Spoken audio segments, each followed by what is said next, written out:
नमस्कार साथियों। मानव का मौजूदा स्वरूप विकास की उस सतत प्रक्रिया प्रक्रिया का नतीजा है सतत प्रक्रिया का नतीजा है जो लगभग 2 लाख वर्षों से जारी है। वैज्ञानिकों के हवाले से चलिए जानते हैं कि विकास की ये पूरी कहानी। हमारी दुनिया लगभग 4.5 अरब साल पुरानी है और आधुनिक मानवों की बात की जाए तो हमें इस पृथ्वी पर आए हुए लगभग 2 से 3 लाख वर्ष हो गए हैं। जाहिर सी बात है कि इस लंबे अंतराल में कई परिवर्तन आए होंगे। हमने चांद तारों तक की दूरी नाप ली है, लेकिन अपनी ही उत्पत्ति के इतिहास से पर्दा हटाने में हम पूरी तरह से सफल नहीं हुए। और इसमें हमारी गलती नहीं है। मानव इतिहास में समय की अवधि और इससे भी अधिक प्राकृतिक इतिहास की अवधि हमारे जीवन की तुलना में अधिक विशाल है। इसे समझ पाना लगभग असंभव है। यदि पृथ्वी का निर्माण मध्य रात्रि में हुआ माने और वर्तमान क्षण अगली मध्य रात्रि है, तो आधुनिक मानव को पृथ्वी पर आए हुए केवल 1 सेकंड का ही वक्त हुआ है। इसे दूसरी तरह से हम देखते हैं तो अगर मानव शरीर का उदाहरण लें तो ब्रह्मांड का अस्तित्व हमारे कंधों पर शुरू हुआ होगा और आधुनिक मानव हमारी उंगलियों के पोरों पर मिलेंगे। इससे हम अंदाजा लगा सकते हैं कि पृथ्वी की आयु की तुलना में हमारा अस्तित्व नगण्य है। हालांकि यह कहना गलत नहीं होगा कि मानवों का अस्तित्व इतिहास से भी पुराना है। आधुनिक मनुष्यों की तरह दिखने वाले जीवों का पृथ्वी पर विकास पहली बार लगभग 25 लाख वर्ष पहले हुआ, लेकिन आने वाली असंख्य पीढ़ियों तक वे अपने आसपास के जीवों से अलग नहीं थे। अगर हम किसी तरह 20 लाख वर्ष पहले के पूर्वी अफ्रीका में पहुंच जाएं तो हमें क्या देखने को मिलेगा? हमें आधुनिक मानवों के पूर्वज मिलेंगी। बच्चों की देखभाल में लगी माताएं, शिकार और भोजन बटोरने में जुटे हुए युवा और आराम करते हुए वृद्ध। हमारे ये पूर्वज साथ रहते थे और उनमें हर उस तरह की प्रतिस्पर्धा थी जो आज के समाज में है। लेकिन यही हाल हाथियों, चिंपांजियों और बबूनों का भी था।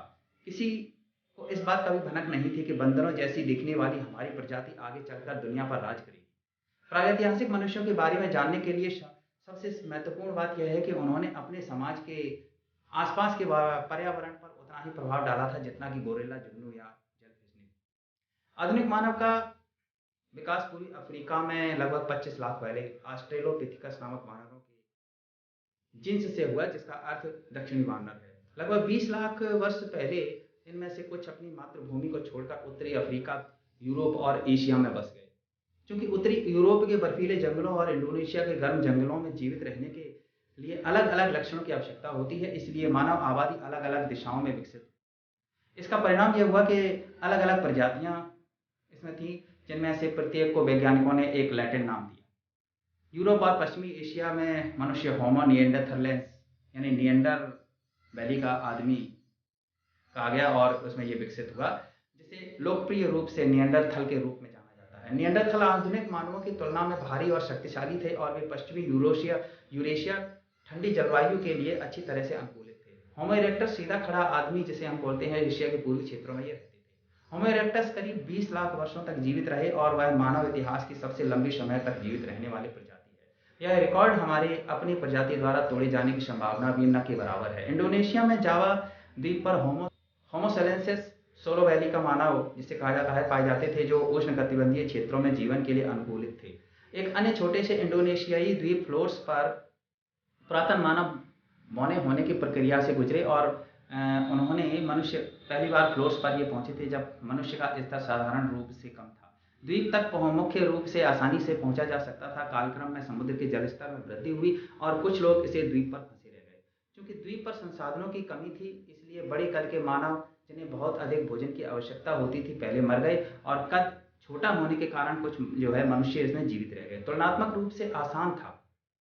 इस प्रकार पीढ़ी दर पीढ़ी फ्लोर्स के लोग बौने होते चले गए और वैज्ञानिकों द्वारा होमो फ्लोरेसेंस के नाम से जाने जाने वाली अनोखी प्रजाति केवल 1 मीटर अधिकतम लंबाई के होते थे और इनका वजन लगभग 25 किलोग्राम से अधिक नहीं होता था। इसके बावजूद वे पत्थर के औजार बनाने में निपुण थे। कभी कभी तो वे द्वीप पर रहने वाले हाथियों का भी शिकार कर लेते थे। यह अलग बात है कि वे हाथी भी बौने ही थे। 2010 में हमारा एक अन्य पूर्वज गुमनामी के अंधेरे में तब निकला जब साइबेरिया में डेनिसोवा गुफा में खुदाई करने वाले वैज्ञानिकों को एक जीवाश्म उंगली की हड्डी मिली। आनुवंशिक विश्लेषण में पता चला कि उंगली एक अज्ञात मानव प्रजाति की थी, जिसे होमो डेनिसोवा के नाम दिया गया। यह कहना मुश्किल होगा कि इनके ही जैसे हमारे कितने अन्य पूर्वज अंधेरी गुफाओं में और द्वीपों पर खोजे जाने की प्रतीक्षा कर रहे हैं। जब ये मनुष्य यूरोप और एशिया में विकसित हो रहे थे, तब पूर्वी अफ्रीका में भी विकास की ये प्रक्रिया चालू थी। इनमें से मुख्य हैं Homo rudolfensis and man from Lake Rudolf, Homo erectus and working man इनको कहा जाता था। और अंततः हमारी अपनी प्रजातियां जिन्हें हमने होमो सेपियंस या वाइज मैन का नाम दिया। इन प्रजातियों को वंश की एक सीधी रेखा में व्यवस्थित करना एक सामान्य गलती है। इसमें इरेक्टस इरेक्टस को जन्म देता है, इरेक्टस निएंडरथल को जन्म देता है और निएंडरथल से हम यानी आधुनिक मानव विकसित होते हैं। इस रैखिक मॉडल से यह गलत धारणा बनी कि किसी भी समय केवल एक ही प्रकार के मानव पृथ्वी पर रहते थे और यह कि पहले की सभी प्रजातियां हमारे पुराने मॉडल पर थी। सच्चाई यह है कि लगभग 20 लाख साल पहले से लेकर 10,000 साल पहले तक यह पृथ्वी पर एक ही समय में कई मानव प्रजातियों का घर थी। और ऐसा हो भी क्यों नहीं, आज भी तो लोमड़ियों और भालू सुअरों की कई प्रजातियां हैं। यह पृथ्वी हमारे कम से कम 6 पूर्वजों का घर रह चुकी है। वर्तमान में हमारी प्रजाति अकेली है। यह एक से अधिक प्रजातियां होने की तुलना में कहीं अधिक आश्चर्यजनक है। हालांकि मानव विकास के क्रम में हुई घटनाओं और परिवर्तनों की एक समय रेखा स्थापित करने का प्रयास करने से पहले हमें यह समझ लेना चाहिए कि इस मामले में एक सटीक तिथि या वर्ष ढूंढ निकालना असंभव है। कितना अच्छा होता अगर हम अतीत में जाकर अपने पूर्वजों से यह सवाल पूछ पाते, पर ऐसा संभव नहीं है और न ही उन्होंने अपने बारे में कुछ जानकारी छोड़ी है। तो फिर हम करें क्या? इसका सीधा जवाब है जीवाश्म। वैज्ञानिक इन विभिन्न पूर्वजों के इतिहास की पड़ताल के लिए जीवाश्म और अवशेषों का उपयोग करते हैं और हमारे विकास की एक समय रेखा बनाने में सफल हुए हैं। यहाँ यह याद रखना महत्वपूर्ण है कि नई जानकारी एवं वैज्ञानिक प्रगति के साथ साथ इस समय रेखा में बदलाव आते रहते हैं। इसे ध्यान में रखते हुए आधुनिक मनुष्यों के विकास की समय रेखा को समझा जा सकता है। आधुनिक मानव का वैज्ञानिक नाम होमो सेपियंस है। होमोजीनस और होमो सेपियंस प्रजाति अथवा स्पीसीज। होमो सेपियंस होमो जीनस के एकमात्र जीवित सदस्य हैं और हम कह सकते हैं कि हम अपने चौपाई पूर्वजों से काफी आगे बढ़ चुके हैं। पेड़ों से जमीन पर उतरने की हमारी कहानी लंबी और दिलचस्प है। आइए हम विकास की इस कहानी पर एक नजर डालते हैं और अपने पूर्वजों की कुछ मुख्य प्रजातियों के बारे में जानते हैं। तो सबसे पहले हम जानते हैं कि यहाँ पर सहेलांथ्रोपस चांडिसिस के बारे में जानते हैं। सहेलांथ्रोपस चांडिसिस मानव परिवार के विकास वृक्ष में सबसे पुरानी ज्ञात प्रजातियों में से एक है। यह प्रजाति लगभग 60 से 70 लाख वर्ष पूर्व पश्चिम मध्य अफ्रीका चाड में रहती थी। सीधा चलने की क्षमता से इस प्रजाति को जंगलों और घास के मैदानों सहित विविध आवासों में जीवित रहने में मदद मिली होगी। हालांकि हमारे पास सहेलांथ्रोपस की केवल खोपड़ी उपलब्ध है, लेकिन अध्ययनों से प्राप्त जानकारी के अनुसार इस प्रजाति में बानर और मानव जैसी विशेषताओं का संयोजन था। बानर जैसी विशेषताओं की बात करें तो छोटा मस्तिष्क, चिंपैंजी की तुलना में थोड़ा छोटा झुका हुआ चेहरा, उन्नत भुजाएं और लंबी खोपड़ी शामिल है। मानव जैसी विशेषताओं में छोटे कैनाइन दांत और चेहरे का छोटा मध्य भाग और खोपड़ी के नीचे खुलने वाली रीढ़ की हड्डी, जिसको हम फोरामेन मैग्नम कहते हैं, शामिल है। सहेलांथ्रोपस के पहले और एकमात्र जीवाश्म उत्तरी चाड में मिले 9 कपाल नमूने हैं। फ्रांसीसी जीवाश्म विज्ञानी माइकल ब्रुनेट के नेतृत्व में वैज्ञानिकों की एक शोध टीम ने 2001 में इन जीवाश्मों की खोज की थी। दुर्भाग्य से सहेलांथ्रोपस के अधिकांश दांत बहुत खराब हो चुके हैं और इनके आहार का पता लगाने के लिए इनके दांतों के समस्थानिकों यानी कि आइसोटोप का अध्ययन अभी तक नहीं हुआ है। हालांकि हम इनके पर्यावरण और अन्य प्रारंभिक मानव प्रजातियों के आधार पर अनुमान लगा सकते हैं कि इनका आहार मुख्यतः शाकाहारी था। वे संभवतः पत्ते, फल, बीज, जड़ें, नट और कीड़े इत्यादि खाते थे। आइए हम बात करते हैं एक अलग प्रजाति से, ओरोनिन टुगेनिसिस के बारे में। इन्हें मिलेनियम मानव के नाम से जाना जाता है। यह प्रजाति लगभग 62 से 58 लाख वर्ष पूर्व पाई जाती थी। इस प्रजाति में होमो सेपियंस की तरह ही जंघास्ती यानी कि फीमर पाई जाती है। इससे इसके दोपाया होने के संकेत मिलते हैं। यदि इसे मनुष्यों का प्रत्यक्ष पूर्वज माना जाता है तो हमारी समय रेखा में कुछ अन्य प्रजातियों की स्थिति विशेष रूप से ऑस्ट्रेलोपिथेकस के खतरे में पड़ जाएगी। ऑस्ट्रेलोपिथेकस को हमारे विकास में एक महत्वपूर्ण कदम माना गया है और इसे गलत साबित करने के लिए और अधिक प्रमाण की आवश्यकता है। इसके अलावा ओरोनिन टुगेनिसिस के जीवाश्मों में यह भी पता चला है कि यह शुष्क सदाबहार जंगलों में रहता था। यह मनुष्यों की सवाना में विकसित होने की लोकप्रिय धारणा के खिलाफ जाता है। फ्रांसीसी जीवाश्म विज्ञानी ब्रिगेट सुनेट और फ्रांसीसी भूविज्ञानी मार्टिन पिकफोर्ड के नेतृत्व में एक शोध दल ने मध्य केन्या के टुगेन हिल्स क्षेत्र में इस प्रजाति की खोज की। उन्हें लगभग 62 से 60 लाख वर्ष पुराने 1 दर्जन से अधिक प्रारंभिक मानव जीवाश्म मिले। बानर और मानव लक्षणों के नए संयोजन के कारण शोधकर्ताओं ने इन जीवाश्मों को एक नया जीन्स और प्रजाति का नया नाम दिया, ओरोनिन टुगेनिसिस, जिसका अर्थ स्थानीय भाषा में अर्थ होता है टुगेन क्षेत्र का मूल निवासी। ओरोनिन के छोटे गोलमोल दांत और छोटे कैनाइन दांतों से पैलियोथ्रोपोलॉजिस्ट यह अनुमान लगाते हैं कि यह प्रजाति में मुख्य रूप से शाकाहारी था। इन्हें संभवतः पत्ते, फल, बीज, जड़ें, नट और कीड़े इत्यादि ये खाते थे। आइए हम बात करते हैं आर्डियोपिथेकस कटप्पा के बारे में। यह 2 पैरों पर चलने वाला जीव था जिसका शरीर और मस्तिष्क आकार में एक आधुनिक चिंपैंजी के समान था। इसके कैनाइन दांत बाद के मनुष्यों से मिलते हैं। इस प्रारंभिक मानव प्रजाति की केवल एक पोस्ट क्रेनियन हड्डियों के दांतों के सेट ही मिल पाए हैं। इनके पैर के अंगूठे की हड्डी बड़ी मजबूत थी। इसका इस्तेमाल दोपाई पुश ऑफ के लिए ये करते थे। इस प्रजाति की खोज पैलियोथ्रोपोलॉजिस्ट यानी कि ओहेंस रेलो सोलानेसी के वर्ष 1997 में की थी। हालांकि जब हेलो सोलासी को इथोपिया के मध्य आवास क्षेत्र में जमीन पर पड़ा एक निचला जबड़ा मिला, तब उन्हें इस बात की बिल्कुल भनक नहीं थी कि यह एक नई प्रजाति है। लेकिन बाद में कम से कम 5 अलग-अलग व्यक्तियों के मिले 11 नमूनों की जांच के बाद हेलो सोलासी को यकीन हो गया कि उन्हें एक नया प्रारंभिक मानव पूर्वज मिल गया है। यह जीवाश्म, जिसमें हाथ और पैर की हड्डियां, आंशिक बाह की हड्डियां और एक हंसली, जिसको हम कॉलर बोन भी कहते हैं, शामिल है। 56 से 58 लाख वर्ष पुराने थे ये। नमूनों में से एक पैर की और अंगुली की हड्डी 52 लाख वर्ष पुरानी है और इस जीवाश्म में द्विपाद चलने की विशेषताएं थी। 2002 में मध्य आवास में आसाकोमा स्थल पर 6 दांत मिले हैं। इन दांतों के घिसने के पैटर्न ने इस बात की पुष्टि हुई कि ये प्रारंभिक मानव जीवाश्म अलग अलग प्रजाति के थे और एरोमिडस की उप प्रजाति नहीं थी ये।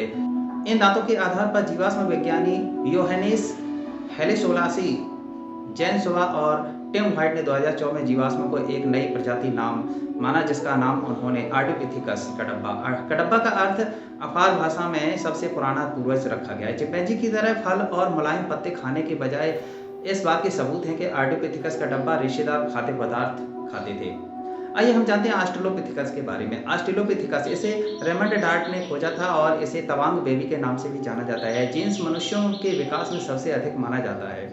इनका अस्तित्व में लगभग 42 से 39 लाख वर्ष पूर्व माना जाता है और लगभग 25 लाख वर्ष पूर्व तक का यह था। इनका अस्तित्व लगभग 42 से 39 लाख वर्ष पूर्व से लगभग 25 लाख वर्ष पूर्व तक था। इस जीन्स में लगभग 7 स्वीकृत प्रजातियां हैं, जिनमें से सबसे लोकप्रिय ऑस्ट्रेलोपिथेकस एफ्रेंसिस है। यह प्रजाति लगभग 90,000 वर्षों तक जीवित रही और इस प्रजाति के 300 से अधिक व्यक्तियों के अवशेष पाए गए हैं। इस प्रजाति के मस्तिष्क का आकार मनुष्यों के मस्तिष्क के आकार का लगभग 1/3 था। उनकी नाक सपाट और निचले जबड़े उभरे हुए थे।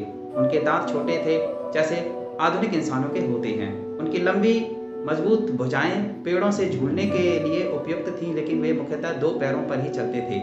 इस प्रजाति के युवा आधुनिक मनुष्यों की तुलना में तेजी से बढ़ते थे और इसलिए उन्हें कम समय तक देखभाल की आवश्यकता होती थी। जैसे जैसे यह जीन्स विकसित हुआ, उनमें होमो सेपियंस जैसी विशेषताएं, जैसे छोटे दांत, चौड़ी निचली छाती इत्यादि देखने को मिलती है। चलिए आइए हम जानते हैं अब एक और प्रजाति के बारे में, जिसका नाम है होमो इरेक्टस। प्रारंभिक अफ्रीकी होमो इरेक्टस जीवाश्म, इन्हें कभी कभी होमो एरेक्टस कहा जाता है, सबसे पुराने ऐसे ज्ञात प्रारंभिक मानव हैं जिनके शारीरिक अनुपात आधुनिक मानवों जैसे थे। धड़ के आकार की तुलना में भी अपेक्षाकृत लंबी टांगों और छोटी भुजाओं जैसे इन विशेषताओं को जमीन पर रहने वाले जीवन के लिए अनुकूल माना जाता है। पहले के मनुष्यों की तुलना में इनका मस्तिष्क बड़ा था। इस प्रजाति के सबसे पूर्ण जीवाश्म को तुर्कानाबाई के नाम से जाना जाता है। यह जीवाश्म अच्छी तरह से संरक्षित, हालांकि लगभग सभी हाथ और पैर की हड्डियां गायब हैं और लगभग 16 लाख वर्ष पुराना यह माना जाता है। दांतों के सूक्ष्म अध्ययन से संकेत मिलता है कि इस प्रजाति की विकास दर ग्रेट एप्स के समान थी। यह प्रजाति बूढ़े और कमजोर व्यक्तियों की देखभाल करती थी। इस बात के संकेत मिले हैं कि जीवाश्म रिकॉर्ड में होमो इरेक्टस का पाया जाना अक्सर कुल्हाड़ियों के प्रयोग से जोड़कर देखा जाता है। कुल्हाड़ियां पत्थर और औजार बनाने की प्रक्रिया के एक विकसित चरण को दर्शाती है। जावा 1890 के दशक की शुरुआत में यहाँ पर देखा गया है और चीन पैकिंग मैन 1920 के दशक में ये शुरू हुई कि प्रारंभिक जीवाश्म खोजों में इस प्रजाति के उत्कृष्ट उदाहरण शामिल हैं। डच सर्जन यूजीन डाइव ने 1891 में इंडोनेशिया में पहले होमो इरेक्टस जीवाश्म ट्रिमेंट 2 की खोज की थी और 1894 में दुबई ने इस प्रजाति का नाम पिथिकेंथ्रोपस इरेक्टस या इरेक्ट एप मैन रखा।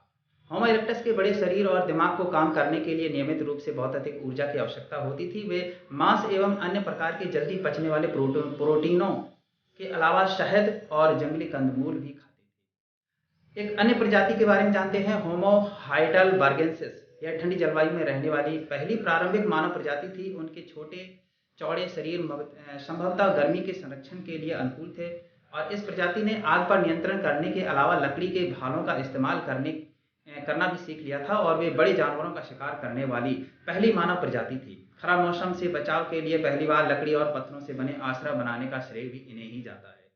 1908 में जर्मनी के हाइडलबर्ग के पास माउर गांव में एक मजदूर को हाइडेलबर्गेंसिस का पहला नमूना मिला। यह एक जबड़ा था जिसमें एक प्रीमोलर और 2 मोलरों की छोड़कर सारे दांत मौजूद थे। जर्मन वैज्ञानिक ऑटो शॉन्टेनशेक ने सबसे पहले नमूने का वर्णन किया और प्रजाति का नाम होमो हाइडेलबर्गेंसिस प्रस्तावित किया। एक अन्य प्रजाति आप जानेंगे यहाँ पर निएंडरथल के बारे में। निएंडरथल मानव के सबसे करीबी विलुप्त मानव रिश्तेदार माने जाते हैं और चेहरे का बड़ा मध्य भाग, नुकीली गाल की हड्डियां और ठंडी शुष्क हवा को नम और गर्म करने के लिए एक विशाल नाक, उनकी विशेषताएं इसमें शामिल हैं। उनके शरीर हमारी तुलना में छोटे और गठीले थे जो कि ठंडे वातावरण में रहने के अनुकूल हैं, लेकिन उनका दिमाग हमारे जितना ही बड़ा था और कभी-कभी ये हमसे भी बड़ा होता था। यह उनके बड़े शरीर के समानुपाती था। निएंडरथल विभिन्न प्रकार के परिष्कृत औजार बनाने और उनका उपयोग करने के अलावा आग पर नियंत्रण रखना जानते थे। वे आश्रयों में रहते थे, कपड़े बुनते थे और पहनते थे और बड़े जानवरों का शिकार कुशलता से कर लेते थे। वे कभी-कभी प्रतीकात्मक या सजावटी वस्तुएं भी बनाते थे। इस बात के प्रमाण है कि निएंडरथल अपने मृतकों को दफनाते थे और कभी-कभी उनकी कब्रों पर फूल इत्यादि भी चढ़ाते थे। यह व्यवहार किसी अन्य प्राइमेट और न ही पहले की किसी मानव प्रजाति में देखा गया था। जर्मनी में निएंडर घाटी के फोल्डहोफर गुफा में पाए गए इन जीवाश्मों के भूविज्ञानी विलियम किंग ने होमो निएंडरलैंसिस जोहानसन एडगर 2006 इसका नाम दिया था। तालथाल का एक आधुनिक रूप है जिसका जर्मन अर्थ घाटी होता है। अब आते हैं हम होमो सेपियंस के बारे में। होमो सेपियंस का विकास लगभग 3 लाख साल पहले अफ्रीका में चल रहे नाटकीय जलवायु परिवर्तन के दौरान हुआ था। यह प्रारंभिक मनुष्यों की तरह ही शिकार और भोजन इकट्ठा करते थे। शारीरिक पहलुओं की बात की जाए तो इसमें सेपियंस के कंकाल और पूर्वजों की तुलना में हल्के हैं और आधुनिक मनुष्यों के दिमाग काफी बड़ा होता है और इसका आकार महिलाओं एवं पुरुषों में अलग अलग होता है, लेकिन इसका औसत आकार लगभग 1300 घन सेंटीमीटर होता है। इस बड़े मस्तिष्क के लिए जगह बनाने के लिए हमारी खोपड़ी का पुनर्गठन हुआ। पतली दीवार वाली एक सपाट और ऊर्ध्वाधर माथे के साथ ऊंची गुंबद के आकार की खोपड़ी। आधुनिक मानवों की भौहें पहले से कम उन्नत होने के अलावा हमारे दांत और जबड़े भी आकार में छोटे हैं। प्रागैतिहासिक होमो सेपियंस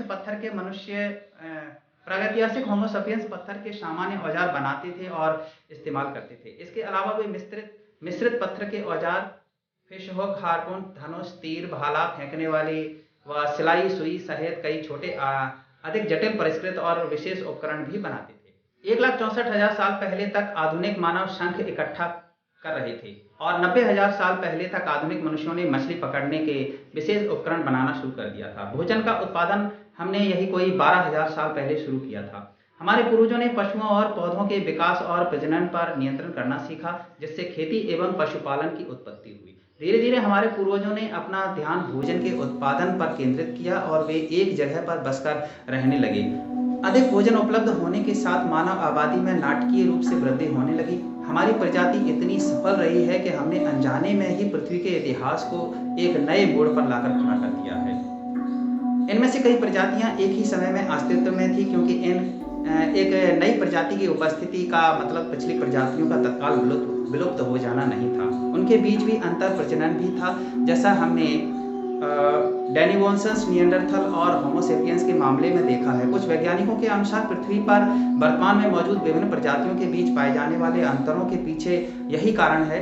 हालांकि हमारे पूर्वजों के बारे में अभी भी बहुत सारे अनुत्तरित प्रश्न हैं, साथ ही समय रेखा और विसंगतियां भी हैं, लेकिन आने वाले समय में यह कहानी और साफ होगी, ऐसी उम्मीद तो हम कर ही सकते हैं। आधुनिक रचनात्मकता की काबिलियत हो, लेकिन उनका यह कौशल तब तक अविकसित रहा जब तक कि उन्होंने जीवित रहने के लिए इसकी आवश्यकता महसूस नहीं हुई। कनेक्टिकट विश्वविद्यालय में मानव विज्ञानी के रूप में कार्यरत डॉक्टर शैली मैकबर्टी की माने तो यह संभव है कि पुरातन होमो सेपियंस में स्पुतनिक का आविष्कार करने की बौद्धिक क्षमता रही हो। लेकिन उनके पास अभी तक इस तरह के आविष्कार का इतिहास नहीं था और न ही उन्हें इन चीज़ों की आवश्यकता ही थी। यह संभव है कि नई सामाजिक परिस्थितियों, पर्यावरण और पर्यावरण परिवर्तन एवं अन्य पुरातन मानव प्रजातियों के प्रतिस्पर्धा के तनाव के फलस्वरूप इन आवश्यकताओं का विकास हुआ हो, या फिर आधुनिक व्यवहार की क्षमता किसी ऐसे आनुवंशिक परिवर्तन के रूप में आई हो जिसकी हमें अब तक जानकारी नहीं है। एरिज़ोना विश्वविद्यालय की पुरातत्व के डॉक्टर मैरी सी स्टाइनर का कहना है कि इन विपरीत विचारों एवं उनकी विविधताओं को एक प्रश्न में समाहित किया जा सकता है: क्या मस्तिष्क की कार्यप्रणाली अथवा पृथ्वी के वातावरण में कोई मौलिक बदलाव हुआ था? कई कलाकृतियां मानव क्रांति की भविष्यवाणी के अनुरूप अचानक एक साथ नहीं मिली। ये अलग अलग साइटों पर और अलग अलग कालखंडों में मिली हैं। इससे पता चलता है कि अफ्रीका में आधुनिक मानव व्यवहार का क्रमिक संयोजन हुआ, जो कि बाद में पुरानी दुनिया के अन्य क्षेत्रों में फैल गया। आधुनिक मानव संस्कृति की उत्पत्ति पर बहस अभी चालू है और समय के साथ साथ ये मुद्दे और भी जटिल हो सकते हैं। ऐसे में हमें यह याद रखने की आवश्यकता है कि जब आज के इस अत्याधुनिक समय में संस्कृति का स्वरूप अलग है, तो फिर प्रागैतिहासिक जमाने में भी ऐसा रहा हो, इसकी बहुत अधिक संभावना है।